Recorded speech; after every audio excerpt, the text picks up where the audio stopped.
Un mouvement peut faire la différence. Un mouvement peut effacer toutes les différences. Un mouvement peut libérer toute une génération.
Duncan Hart Cameron, je suis présentement le porte-parole pour Québec solidaire de montagne.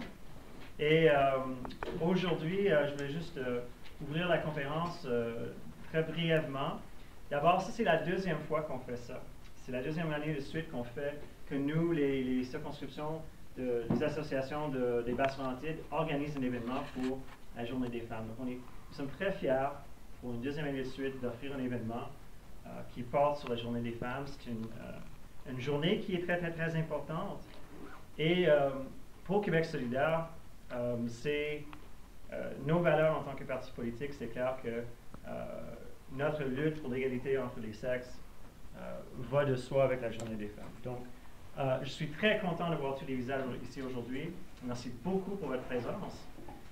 Juste pour vous donner une idée du déroulement, on va avoir nos conférenciers ici en avant, Sarah Labarre, ici à ma gauche, puis Martin Dufresne, Sylvie Giguère qui va agir en titre d'animatrice plus vers la fin de l'événement. Donc, elle va se présenter. Bien. Merci beaucoup d'être ici. C'est assez émouvant pour moi d'être ici parce que j'ai fait mes études à Sainte-Thérèse, donc je reviens à l'endroit où j'ai commencé à faire du travail pro-féministe il y a 52 ans en défendant le droit des femmes à la pilule en 1963. Et pour le plus grand dame de mon prof de philosophie qui s'attendait à ce que je parle du thomisme et de toutes sortes de disciplines où les femmes n'avaient pas leur place. Et ça a continué, mais c'est quand même dans ma cour arrière. Je me présente rapidement pour que vous savez que vous voyez d'où je viens. Là. Je suis quelqu'un qui a écrit des scénarios de télévision. J'écrivais des scénarios en 1975, l'année internationale des femmes. Je me suis dit, tiens, je vais écrire là-dessus. Et j'ai commencé à lire des féministes pour savoir les femmes et la folie, les femmes et la violence, qu'est-ce qu'il y avait d'écrit là-dessus. Et je suis tombé des nues. J'ai scrappé mes scénarios qui n'étaient vraiment pas intéressants en fonction de ce que je découvrais. Et je me suis tout de suite jeté dans la bataille, défendre la pièce Les filles ont soif en 1977, travailler avec des féministes qui étaient éditrices. Et ma blonde a eu une influence énorme sur mon évolution aussi. Et c'est à ce moment-là que graduellement, la question se posait qu'est-ce qu'un gars peut faire dans ce domaine-là, qui est évidemment la lutte des femmes, que je me suis dit, parce que je les voyais surgir, je vais regarder ce que font les antiféministes, je vais regarder ce que font les gens qui essayent d'empêcher les femmes d'avancer. Et c'est comme ça que j'ai découvert le mouvement masculiniste, qui est un mouvement qui prétend offrir une symétrie. Ah, les femmes réclament de quoi? Les hommes vont réclamer de quoi? Mais c'est pas symétrique la réalité. Comme on voit très bien que le racisme n'est pas amélioré lorsque des Blancs décident de revendiquer en tant que Blancs. Ça donne le Ku Klux Klan. Mais quand des hommes le font, c'est un peu plus subtil parce qu'ils jouent la carte de la détresse masculine. Et le mouvement masculiniste, à mesure que mes recherches ont avancé, s'est révélé être une résistance de longue date des hommes. Souvent on dit, vous savez, le balancier a été trop loin du côté des femmes, maintenant il faut qu'il revienne. Pas du tout. Dès que les femmes ont commencé à revendiquer, puis elles revendiquent depuis longtemps, il y a eu des hommes pour dire la virilité se perd, les femmes vont trop loin, que vont faire nos fils dans une société où des femmes peuvent lire le journal, gagner un salaire, voter, etc. Tout ce discours-là s'est mis en place à la fin du 19e siècle. C'est quand même assez loin.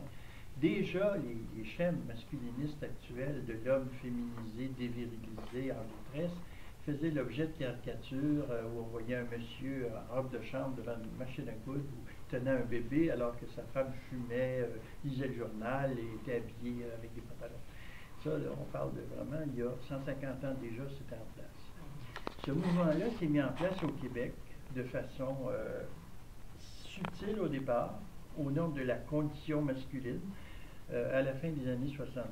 Et très rapidement, les gens qui étaient les animateurs de ce mouvement-là ont investi des lieux de pouvoir dans le système d'éducation et dans le système des soins de santé pour essentiellement empêcher qu'une relève féministe vienne suivre les femmes qui déjà dans les années 70 revendiquaient leurs droits.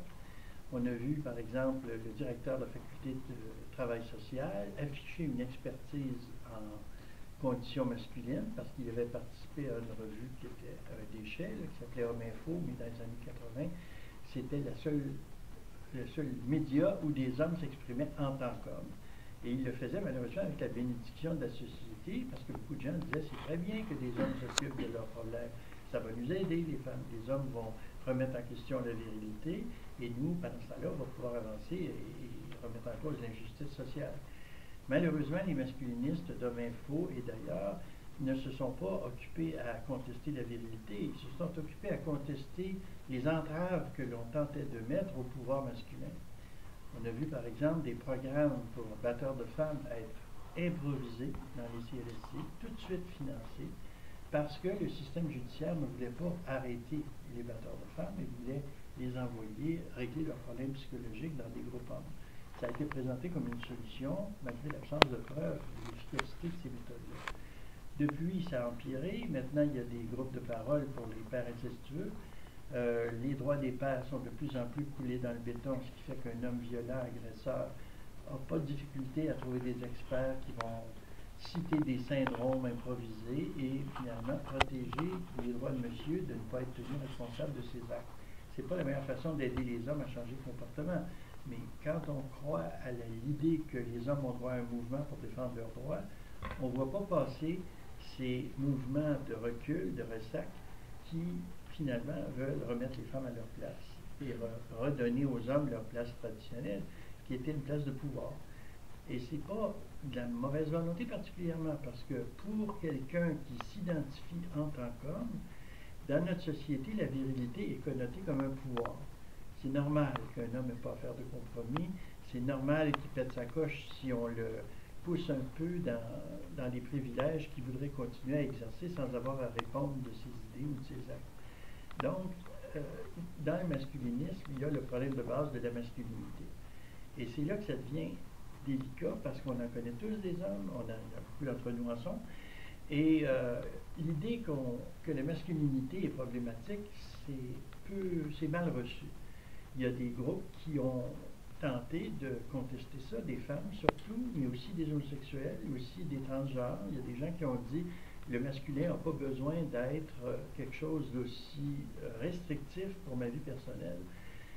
Souvent, c'est au niveau de la vie personnelle que se vit cette dissidence, si on veut. Et je vous apporte un livre que j'ai traduit d'ailleurs avec quelques amis en France, qui s'appelle « Refuser d'être un homme », où l'auteur explique et montre très bien comment la virilité est toxique pour les femmes, les enfants et même pour les hommes eux-mêmes qui sont piégés dans cette espèce de désir forcené de pouvoir.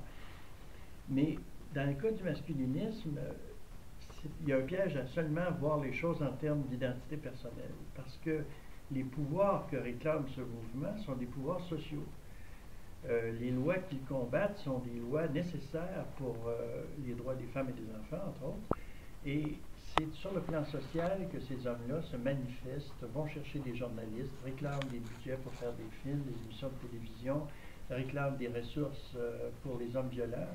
Dans bien des cas, il existe une ressource pour hommes violents, alors qu'il n'existe même pas encore de maison d'hébergement pour les femmes qui battent. Mais comme ça ne coûte pas cher de payer quelqu'un qui dit « je vais leur parler, ne vous en faites pas, ne les arrêtez surtout pas, envoyez-les-moi », ça fait l'affaire d'un système. Et donc le système lui-même est masculiniste. Comme la littérature est masculiniste, bien des féministes ont analysé comment les écrivains les plus célèbres de notre société étaient des gens qui avaient exalté une virilité de pouvoir. Et c'est très récent que des hommes tentent de chercher ailleurs que dans le pouvoir une identité personnelle, et ça n'est pas encore validé par la société. Donc les masculinistes jouent sur du velours, à culpabiliser les femmes à l'effet qu'on est en train d'enlever aux hommes leur identité, ce qui n'est pas vrai, on est en train de leur en proposer une qui ne serait pas justement celle du pouvoir. Et il y a un travail constant des idéologues masculinistes, vous pouvez penser à des gens comme Yvon Dallaire par exemple, mais il y en a beaucoup d'autres, qui systématiquement tiennent un discours pseudo-scientifique pour faire reculer toute tentative de contester des pouvoirs masculins traditionnels, mais pas biologiques. Alors, je reviens un peu à mon plan, parce que je suis parti dans toutes les directions. Si vous pensez masculinisme, est-ce que vous pensez à des auteurs en particulier? Est-ce qu'il y a un nom qui vous vient à l'esprit, par exemple? Allez-y, Sarah peut m'interrompre, et c'est la même chose pour vous, allez-y pour glisser votre mot dans la conversation. Je ne me rappelle pas du nom de l'auteur, mais je me rappelle de la série, c'était la série des livres Sylvie. Ah oui? Oui, je me souviens, j'ai tout lu ça. Alors pourquoi c'était Philippe Gambier avait trop de pouvoir? Philippe Gambier, il finissait toujours quand même par avoir raison, même il était un peu nono, mais c'était, fallait toujours que ça séduise modèle, et que même si c'était nono, c'était le père, le réconfort, la solidité. C'est un peu le pattern des Harlequins aussi. Oui, ouais, c'est ça. Qui s'incarne aujourd'hui dans 50 Shades of Grey, qui est le Harlequin poussé jusqu'au sadomasochisme au nom du désir de la femme. Ça, tu as parfaitement raison, c'est très, très masculiniste et c'est la façon dont c'est transmis aux prochaines générations. Et aux femmes comme un désir qu'elles auraient pour ce pouvoir masculin. Il y a Yvon Dallaire aussi, vous parlez du salut Sarah Labarre, féministe, étudiante en sociologie à l'UQAM. Je ne me suis pas présentée. Et auteur, avec d'autres amis, d'une lettre ouverte publiée dans le Devoir hier qui fait trembler tout le Québec masculin depuis quelques jours. Oui, j'en ai apporté un exemplaire. Ah, il y en a un autre en arrière. Contre le cyberharcèlement, la misogynie sur le web. On a signé ça. Ça a brassé pas mal. Martin parlait d'Yvon Dallaire qui avait un discours pseudo-scientifique sur justement la violence conjugale.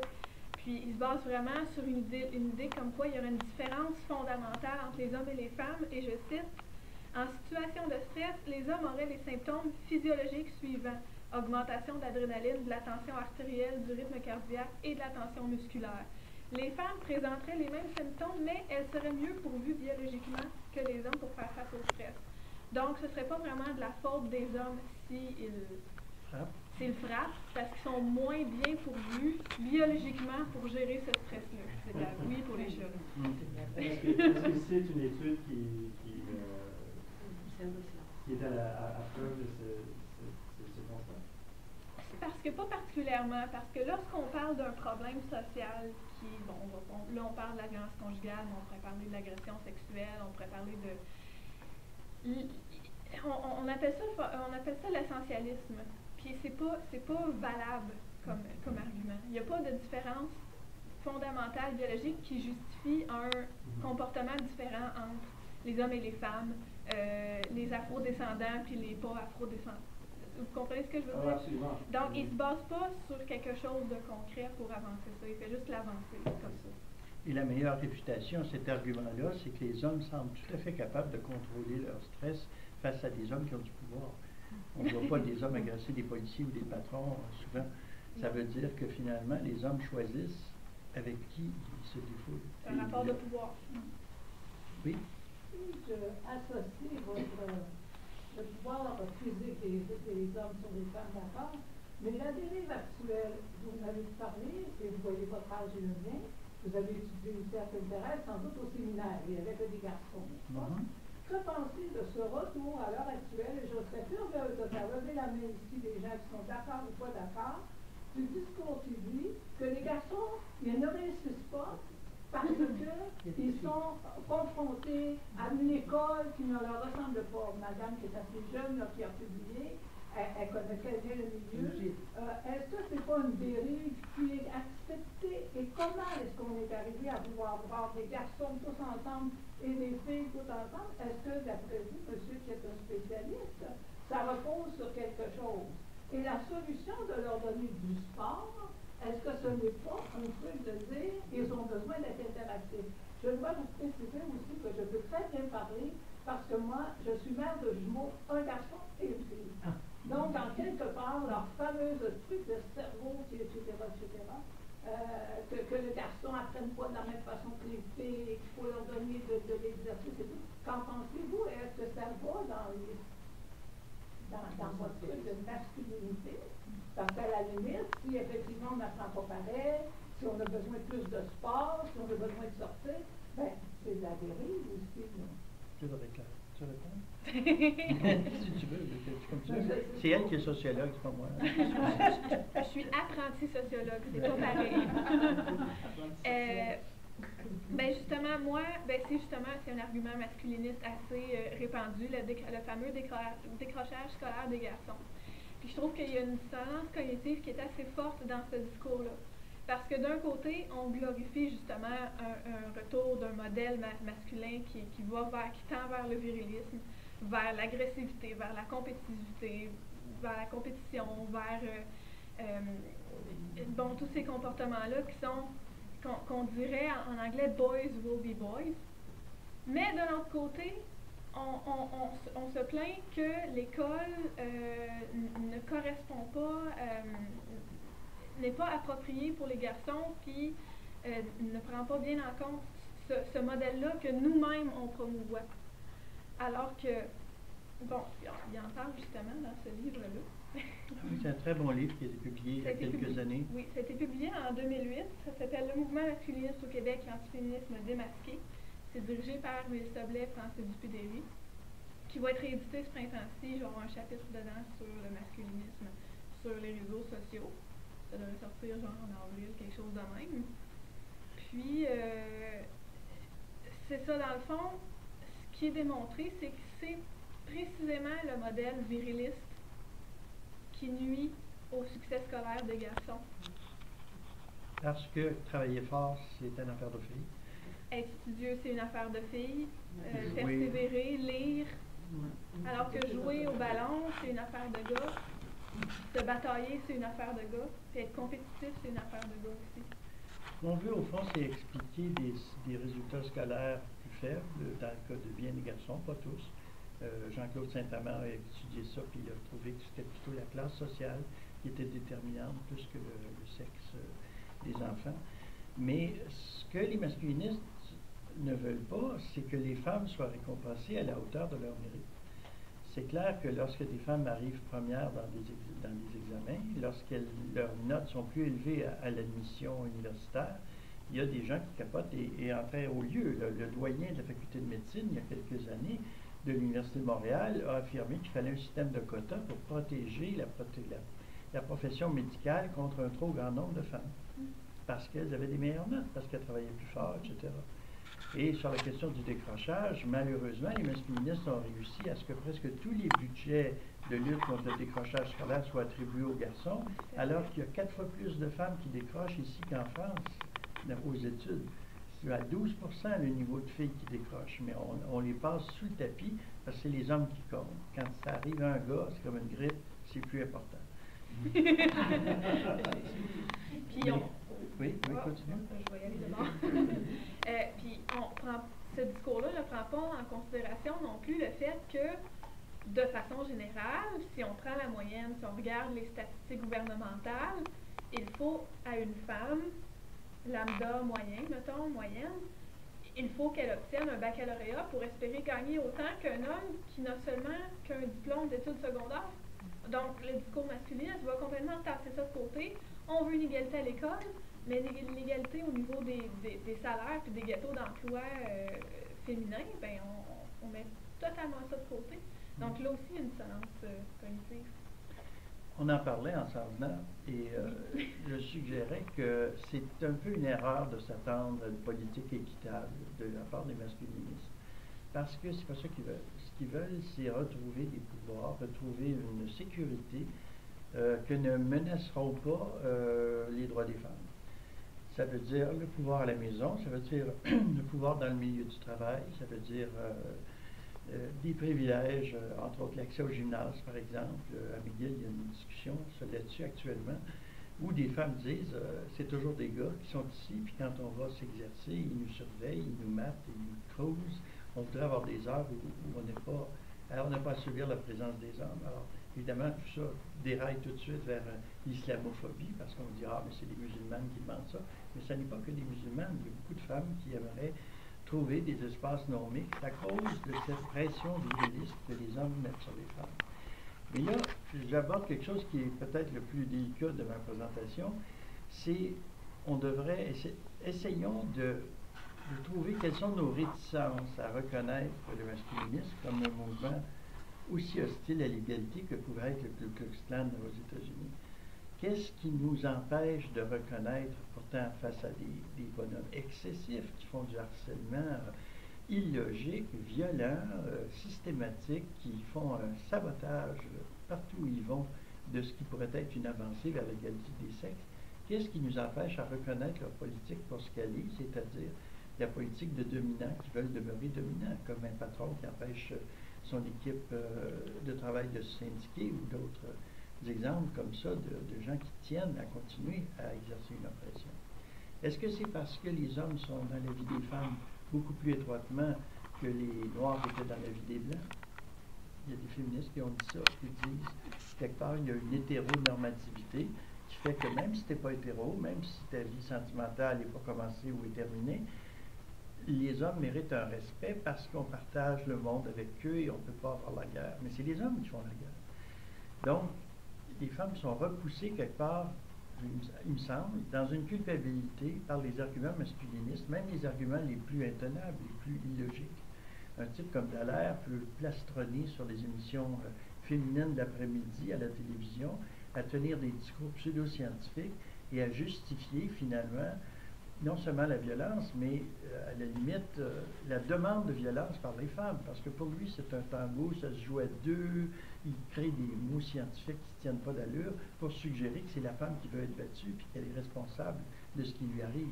Et pourtant, un gars comme Dallaire a tous les médias à sa portée, il est invité à la télévision, il y a des chroniques dans tous les journaux féminins où il veut mettre sa patte. Alors, il y a dans cette réticence à confronter le masculinisme, quelque part, un respect traditionnel des hommes. À la limite, je pense à la métaphore du manteau de Noé, pour ceux d'entre vous qui connaissent leur Ancien Testament. Mais quand Noé a sauvé le monde avec son arche, il a reviré une méchante brosse après. Et il s'est endormi tout nu.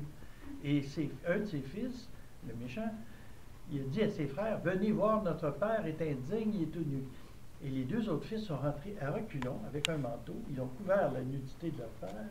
Il y a toute une interprétation de ce que ça veut dire. Je pense que c'est l'inceste qui est désigné indirectement par cette histoire-là, parce que Noé il a dû refaire le monde avec ses enfants. Mais bref, le fils persifleur a été chassé. Et on a gardé l'image du manteau de Noé pour expliquer cette nécessité de couvrir, de protéger les hommes de leur indignité. C'est ce qui fait que le système judiciaire va tout faire pour protéger les droits d'un père, alors que ce père-là a clairement démontré qu'il était dangereux pour ses enfants et pour sa conjointe. Pour toutes sortes de raisons, les actes posés par des hommes en tant qu'hommes sont protégés par notre société, où le père est encore essentiellement un bon père de famille. Vous savez, on dit ça dans la loi. Est-ce qu'un homme est un bon père de famille? Ça démontre à quel point on est dans un patriarcat. C'est un gros mot, personne ne s'identifie vraiment à ce mot-là, mais ça explique beaucoup de choses. Ça explique, entre autres, le succès qu'ont les masculinistes à freiner notre démarche collective vers l'égalité. Et il faut voir les arguments qui sortent. De ce temps-ci, on parle beaucoup de prostitution. En France, par exemple, il y a une loi équivalente à la loi C-36 qui est en voie d'adoption, qui offrirait aux femmes des voies de sortie de la prostitution financées par les réseaux sociaux, qui offrirait aux proxénètes un chemin direct vers la prison, qui dissuaderait les hommes d'acheter du sexe. Je ne suis pas question d'énormes amendes, on parle juste d'un système qui reconnaîtrait qu'acheter du sexe, c'est de la violence faite aux femmes, ce que Amir Kadir, dans les meilleurs moments, a reconnu au Forum social québécois. Mais on voit les masculinistes monter au bataillon parce que, encore là, pour eux, c'est un privilège masculin qui se perdrait. Et il y a un médecin qui, il y a 2 jours, a publié dans la revue médicale française un argument comme quoi les hommes allaient devenir fous si on les empêchait d'avoir accès à des prostituées. C'est quand même incroyable. C'est comme si la masturbation n'existait pas, comme si le fait d'avoir des rapports sexuels avec une conjointe avec laquelle on fait l'effort, ben, c'est ça, vraiment imitatif, ou tout simplement les hommes avaient le droit d'acheter du sexe plutôt que d'avoir des rapports construits en égalité et en respect réciproque. C'est assez fort. On vient au droit monarchique traditionnel du droit de puissage, où le seigneur avait le droit de choisir une femme et puis de jeter une obole à son père en repartant.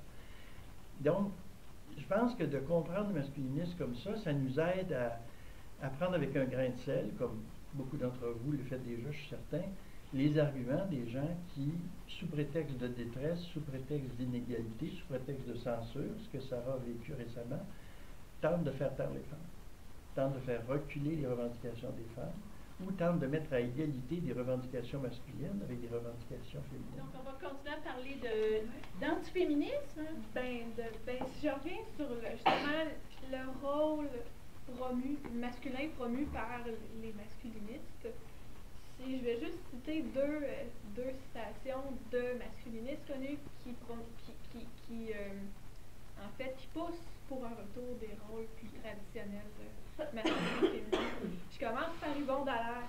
Les féministes se sont stupidement convaincues qu'elles étaient semblables aux hommes et ont réussi à convaincre des hommes qui, pour leur plaire, sont devenus roses, renonçant ainsi à leur masculinité et s'aliénant des femmes qui, autour d'eux, ne sont excitées que par de vrais hommes, des hommes qui se tiennent debout. Je cite ensuite Gérard Lévesque. La réalité est que le mâle moderne est trop souvent un gars rose, un pisse assis, un nègre mâle domestiqué par sa femme féministe. C'est qui ça? Gérard Lévesque, Lequel? c'est un crétin, il vit au Japon, c'est un masculiniste. C'est pas ce qu'il dit. Non, mais c'est vrai, à un moment donné, il ne faut pas non plus penser que c'est des intellectuels, là, pas du tout. Mais ce discours-là est vraiment populaire. Comme quoi qu'un homme qui serait féministe ou pro-féministe serait un homme rose, un homme. Il n'est pas féministe, il est antiféministe. Cet idéal est porté par les masculinistes, puis il est vraiment populaire. Il ne faut juste pas penser que c'est 2-3 hurluberlus qui crient sur des tribunes isolées, là. Mais ce que je trouve dangereux, c'est pas des gars comme ça, parce que là, c'est comme trop gros. C'est quand c'est plus subtil, c'est quand c'est dans les politiques, c'est quand c'est institutionnalisé, puis quand c'est... ou comme les insidieux, c'est ça, quand... autour des groupes de discussion, justement, ou... Pas juste les institutions, par exemple, parce que, bon, moi, je suis un peu comme... Je suis comme à peu près anarchiste, fait que, oui, les textes de loi, mais à la limite, je m'en fous un peu des textes de loi, parce que c'est dans la pratique. Est-ce qu'on les applique, ces textes de loi-là, ou on les applique pas? C'est dans la maison, c'est dans les fils de commentaires sur les tribunes. Est-ce qu'on fait fermer la boîte aux femmes ou pas? Je veux dire, oui, j'aimerais vraiment beaucoup ça, que le texte de loi sur la propagande haineuse soit harmonisé avec celui sur le caractère haineux d'un crime violent. Mais si on n'agit pas sur le terrain, le texte de loi, il y aurait un mot de la fin pour notre... J'ai 2 livres à plugger. Celui-là qui va être réédité, qui va sortir au mois d'avril. Oui, c'est ça.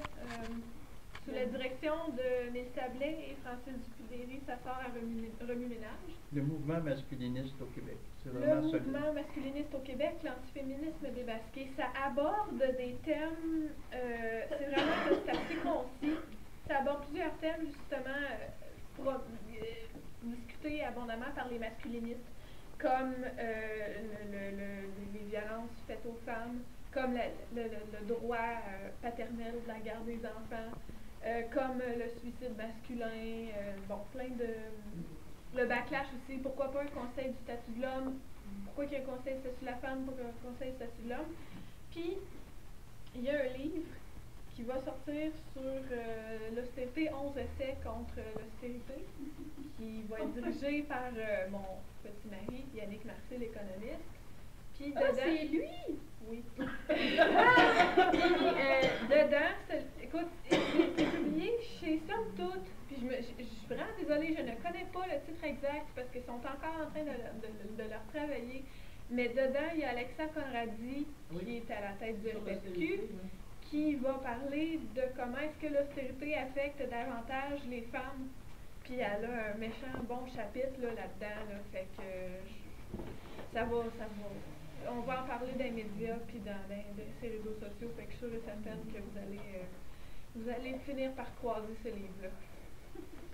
Puis Québec solidaire est un des seuls partis qui va vraiment soulever ces questions-là, parce que le PQ a les mains sales, ils ont été au pouvoir au moment où cette dégringolade des droits des femmes commençait à avancer. Puis, donc, un méchant job travaillé pour vous, mais aussi des solidarités qui vous attendent du côté du mouvement des femmes. Puis, bravo pour ce que vous ferez, puis j'espère que vous serez nombreuses et nombreux à le faire. Moi, j'ai amené plusieurs bouquins, dont quelques-uns que j'ai traduits. Et une brochure, celle qui est en rouge là-bas, qui a été faite en France.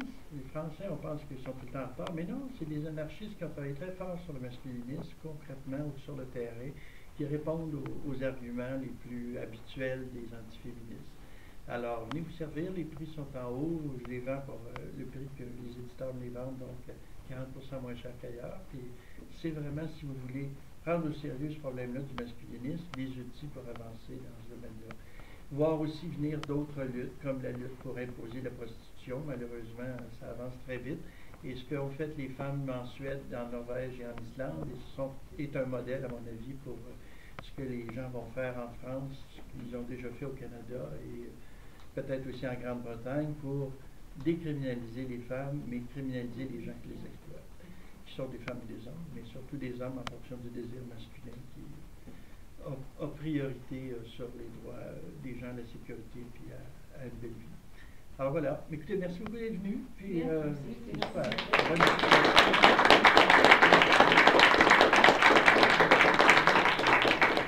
Merci beaucoup. On vous avait invité parce que le thème du 8 mars, cette année, Femmes en marche pour l'égalité et solidaires contre l'austérité, ça nous appelait aussi à faire valoir le fait qu'on essaie d'obtenir l'égalité. On est en direction. On marche depuis un bout, puis on sent qu'on va marcher encore un petit bout. Le programme de Québec solidaire pour la région, nous, on se mobilise pour l'austérité qui se fait sentir dans l'éducation. Il y a des coupures dans notre région pour les cégeps, les commissions scolaires. Ça fait 20 ans qu'on demande des soins de santé, puis ce qu'on apprend, c'est que Barrette y arrive, puis il coupe encore plus loin. Il coupe jusqu'à l'os. Il va même aller gratter la moelle.